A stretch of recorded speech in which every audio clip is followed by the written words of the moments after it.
Weep Grana, Weep Ninny Bong, and welcome back to the Justin Network.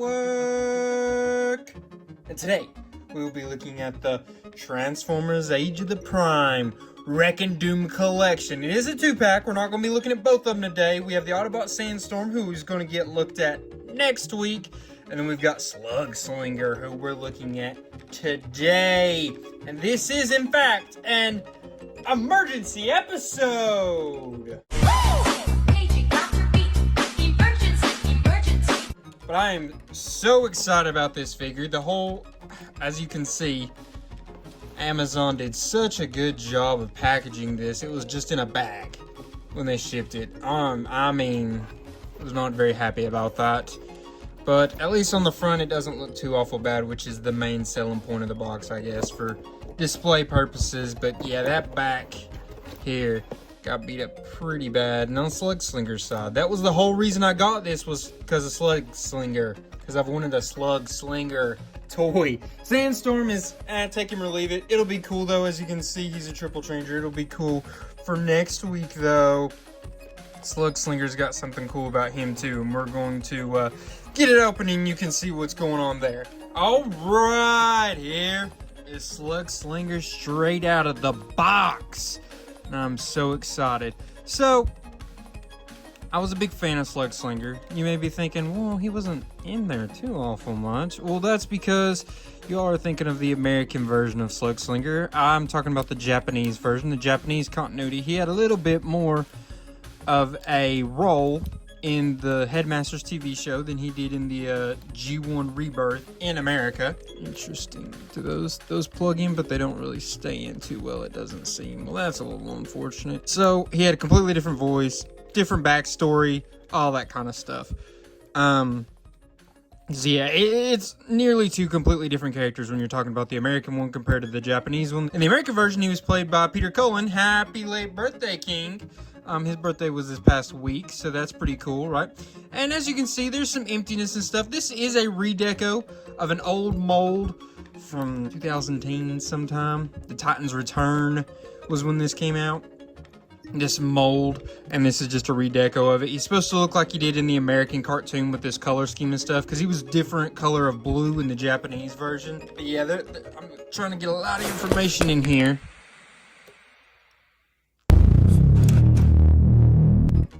That T-pose looked funny. We're trying to get a lot of information in here, you know, while we're doing this, because there's a lot to talk about with this character, I would say. But yeah, so, you know, he's very different depending on if you've seen the American or the Japanese. He didn't really do a lot in the American series. He was barely there. He had like one line of speech. Like I said, Peter Cullen played him. But he was more of a important piece. He was the leader of the Target Masters in Japan. The Japanese continuity. That was kind of off his articulation, by the way. I mean, it looks pretty good. You see there's some obvious holes on his legs and stuff, but overall, that's not too awful bad. He feels very light, kind of flimsy. Like I said, this isn't plugging in very good. But, so, he was the leader of the Target Masters in the Japanese continuity. I think that's a good way to transition into this. So this was his weaponry that they gave him, his accessories here. They've got it where it comes apart into two different blasters, right? But it's supposed to look like his Target Master that he had, which is, it's an interesting thing to try to explain. We'll just say in Japanese, it was a little robot that there was like radiation or something, and it fused him to his body. And his hand could like transform into this blaster, and it's a weird gimmick. But in America, it was a little like alien that went into a robot suit that could transform back and forth between the gun and the bot. Yeah. I don't know which one was crazier. I think I kind of, with the Target Master specifically, I think I like the gimmick better in America. Like, I think that one made a little more sense. I think the Japanese one was a little too convoluted, but they kind of spoke the Target Master little dudes. Kind of like mini cons from Armada, if y'all have seen Armada. But this is supposed to look like his Target Master did when it was in its weaponry mode, when it was in its alt mode, right? But you see here, they didn't actually give him the one that transforms. Instead, what they did was make him decapitated. A headmaster. Yeah, so they just randomly did this in the Titans Return toy, and they just stuck with it in this. But a Headmaster was sort of the same type of bit in America, where it was just a little alien that was inside a robot body, transformed into their head. It was a way that the Transformers and these aliens could work together. And in the... These don't come apart from each other. We've seen Headmasters on this channel before. This is the same kind of time frame that mold came from as the other one we saw, that Weird Wolf. But then in Japan, this was the actual robot. This was like a big suit, kind of, a mech that it kind of piloted. It would transform into the head, go and take control of the rest of the body that really didn't have any kind of sentient. It was just part of him. He just wasn't using when he was in his little mode, if that makes sense. That was the Japanese explanation. I don't know. The whole Headmaster, Target Master was a little much for a lot of people. It was kind of the end of Transformers G1 heyday. So I understand that a lot of people don't like the Headmasters and Target Masters. I like them. I think it's a fun gimmick, and I think it's cool for this toy that they were like, we're not going to make him a Target Master. We're going to make him a Headmaster, because that was kind of a big thing they like to do with the Titans Return toy line. But this back here, man, you see... They gave him his Decepticon symbol. They did a little bit different here. Yeah, so I'm actually pointing out that little orange symbol. That's actually the symbol for the Mayhem Attack Squad. It was like bludgeoning those guys, Octo Punch, but that is what that is for. That's pretty cool, right? And then they got this nice little bits right in here that are painted on. They look like, that looks very G1. This was supposed to look a bit like the G1 toy. I know that was intended to a degree for them. But yeah, so I'm a big fan. You see it's got quite a bit of little detailing on him. You know, he's got some nice colors here and there. They used a lot of different colors and such that they painted on there, and pretty impressed with the way this looks. I've just really wanted a Slugslinger because, you know, in the American version I was always kind of like, he was whatever, known him since I was a kid. But then going back and watching the Headmaster's Japanese cartoon as an adult, I was like, whoa, this guy's cool. But yeah, so you kind of get an idea here of what we're working with him. In the spot mode, you can take these apart and store. He doesn't have the best stability, by the way. His legs want to move around a little bit, and not like, I guess just because he feels kind of loose. Like I said, it's an older mold. It's been used a decent amount of times, but this gun can come apart, can store right here on these bits. It's not like the best looking, but that is an option for you. So how about we measure him up, kind of see where his inches lie. If we go from the ground to his highest point, he's going to be about 5 7/8. This is a deluxe class figure. Don't think I'd mentioned that before. Then if we go the width this way, it's going to be pretty close to his wingspan, 5.5 inches. So how about now we transform him in that alt mode, look and see what it's looking like, because I'm pretty excited for it as well. Oh, and by the way, I don't know if I mentioned this, but since in the G1 American cartoon there were two different characters, this bot and the actual Slugslinger, this was Caliburst. I don't remember if I said that, so there you go. Good old little Caliburst. Oh man, we're not going to talk about the transformation too much right now, because we'll talk about it a lot more in the rankings part, but might have been a fan of this transformation. But yeah, this looks super G1. They definitely were trying to do a G1 look, in my opinion. With these little bits, you can tell by looking at it. This just feels G1 to me. It's obviously not. This landing gear, didn't even see that. Yeah, I'm not going to fight with it, but it'll come out if I flip this back up, can pull them out a little easier. I'm not going to fool with it right now, but yeah, G1 looking for sure, and I'm very impressed with this look. You see, this looks like a G1 toy almost, right? Like, that's wild how it's G1 but still kind of new looking in other senses. The bottom's not great. You got some holes and you can just kind of see arms and legs, especially legs rotting through there. You know, this isn't too bad in through here, but it could be way worse. And the top looks pretty good. I wish these colors weren't so drastically from boom to boom, like they cut off so immediately, but that's me being almost nitpicky at that point, you know what I'm saying? So how about we look at him from every angle. See, the back doesn't look great because the leg bit's in there, but like I said, nitpickiness from me. Nitpickiness from me. But yeah, that's a cool looking ship, right? It was just supposed to be like a two-headed ship. I don't think there was any reason for it. Not that I remember anyways. It was just like, oh yeah, that's a thing. I mean, there isn't really any practical... I mean, you could have a pilot and a co-pilot, but yeah, there isn't much of a reason to have like two like that, I guess you could say, in practicality reasons. But yeah, there is with calibers. You can plug these weapons, like we said, on the bottom, like so. So now he's got the blasters there underneath. Looks pretty solid. Put them on either side, no big deal. And then you also could do, instead of storing them underneath like that, we could go ahead, go boom, bam. Wait, hold up. No. This flips up right there. Oh yeah, there you can put calibers in there. That's what we're talking about. Okay, there you go. You can put calibers right in there. But I'm seeing here these two holes, which calibers has those two holes there. Yeah, that's what I thought. You could put calibers on top like that, but man, if there was a hole right here to put him on top there, that would be super cool if they did that as well. But it doesn't make sense to put him under like that. But I mean, I don't know what the reasoning would be to ever really do that. You could use it like that. See, it looks like it would be... Aw, man. Missed opportunity. That seems like something really cool they could have done. Maybe you could have used it with another figure that would work with, I would say, most likely. You also could... See these little holes right there? Caliber's feet could plug in either of those so he could stand on top. So, very cool, very cool. A lot of different things going on here. Very impressed for a mold that's... I don't know, 10 years old? I don't know if it's that old, but it's pretty darn close if it's not. It's pretty versatile. Pretty versatile. I'm pretty impressed. How about we measure up this bad boy, though, in this mode? See what we've got inches-wise. So, wingspan.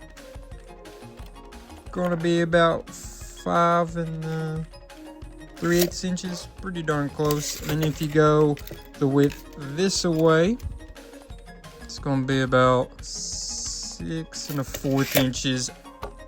Very close, if not 6 1/4. It's very, very close. So yeah, so how about we get him transformed? We got just a few more things we want to look at before we get into the rankings.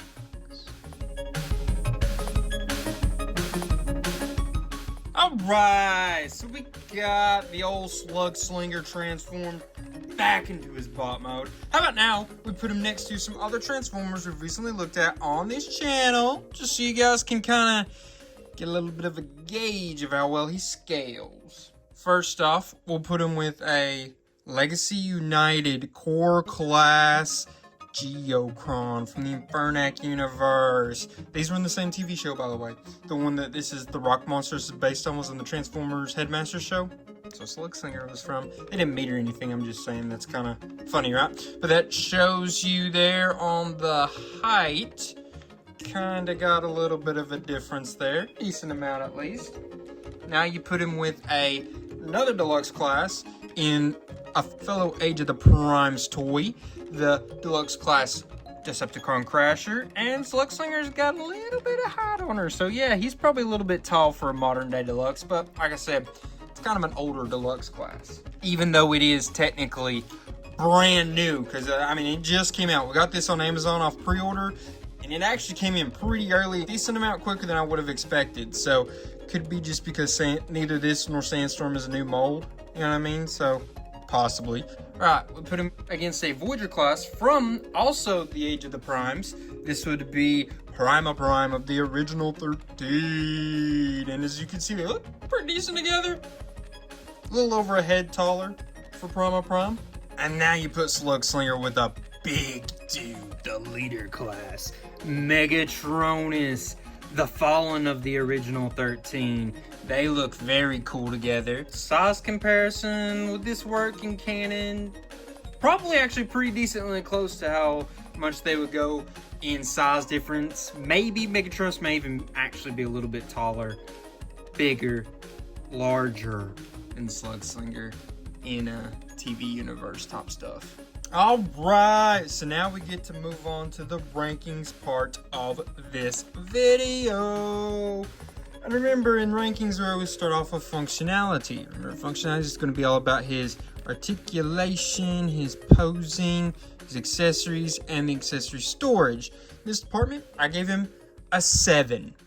I do think that maybe you could argue a 6 or an 8. I think he came in really solid in this department. Like I said, he doesn't have the best stability because his legs are a little loose and there's a little bit of looseness in his arms. But his accessories is really good. I mean, he has a whole headmaster and a gun that's made to look like his target master. You know what I mean? So it's like, I mean, they did pretty good on the accessories and they have really good storage in both modes. Well, especially in the alt mode. I was saying both modes, but especially in that alt mode. So yes, I'm pretty impressed with him. You're going to see overall, but in this department. And next up, we have his transformation. Remember, transformation is created upon how easy is the transformation process to do. Is it, too overly complicated? Is it fun to do? And how creative is it? This was his best department, in my opinion, and it's because it's so good compared to a lot of them. I maybe even went too high just because I was so liking it compared to especially the last 2 figures that we've had on this channel in this department.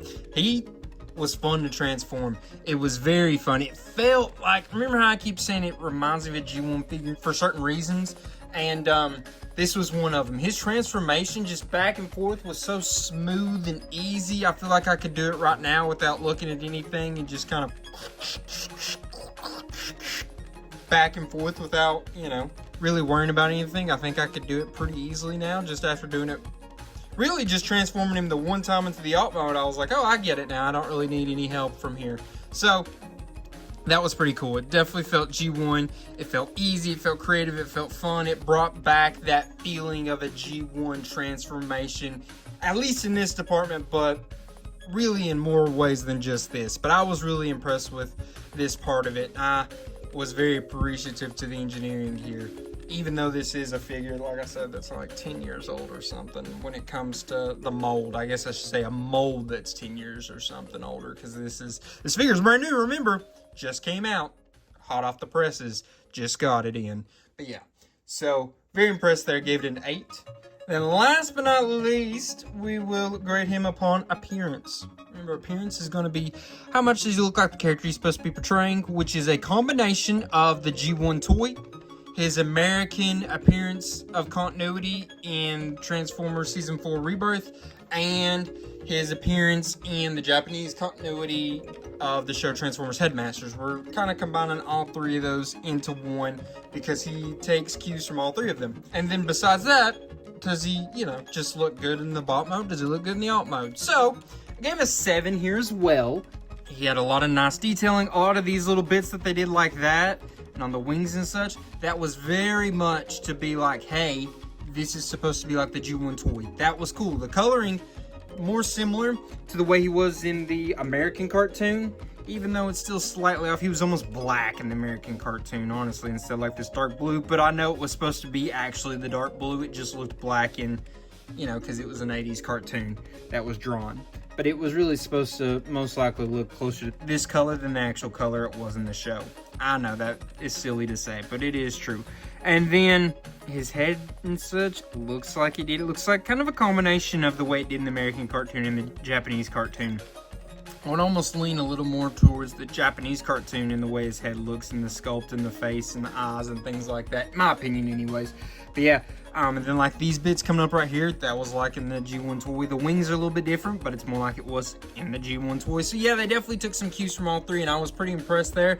He looks really good, in my opinion, in both modes. I love the coloring. I love the detail. Obviously, there's some hollow bits, but you saw on the alt mode, there was not very many issues at all. Underneath was a little rough, but outside of that, it was pretty good. I tried to nitpick it a little bit, but it still was awesome. And in this mode, it's really awesome. I mean, this is a little bare looking. Like I said, on the inside of his arms, back of his legs, there's a little bit of holes, but outside of that, there's not much to complain about here, and with this figure, period, honestly.